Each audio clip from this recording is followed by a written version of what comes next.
అందుకే ఈనాడు కిషన్ రెడ్డి గారికి, చంద్రశేఖరరావు గారికి నా విజ్ఞప్తి ఒక్కటే, చేతనైతే సహకరించండి, మీ అనుభవంతో సూచన చేయండి. లేకపోతే మీ అబద్ధాలతో, మీ అవినీతితో, మీ అహంకారంతో ఈ తెలంగాణ అభివృద్ధిని అడ్డుకోకండి.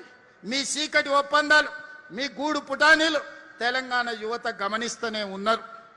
ఇవాళ ఎప్పుడు అభివృద్ధి కోసం నేను పోయి ఢిల్లీలో కలిసి వచ్చినా 3 రోజుల తర్వాత కిషన్ రెడ్డి పోయి కలుస్తాడు. నేను ప్రధానమంత్రిని కలిస్తే వెనకంగానే ప్రధానమంత్రిని కలుస్తాడు.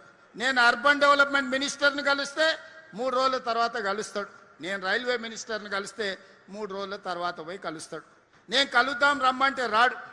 నేను కూర్చొని వాళ్ళని ఒప్పించి మెప్పించి ఒక దారిలోకి పట్టుకొస్తే మన మంచి కాసిన పాలలో ఉప్పేసినట్టు పోయి చెప్తాడు, నువ్వు ఇస్తావు అంటే ఆయనకు పేరు వస్తుంది, మళ్ళీ వాళ్ళ ప్రభుత్వం వస్తుంది, నువ్వు చెయ్యకని పోయి కాళ్ళలో కట్టె పెడుతుంటాడు ఈ కిషన్ రెడ్డి.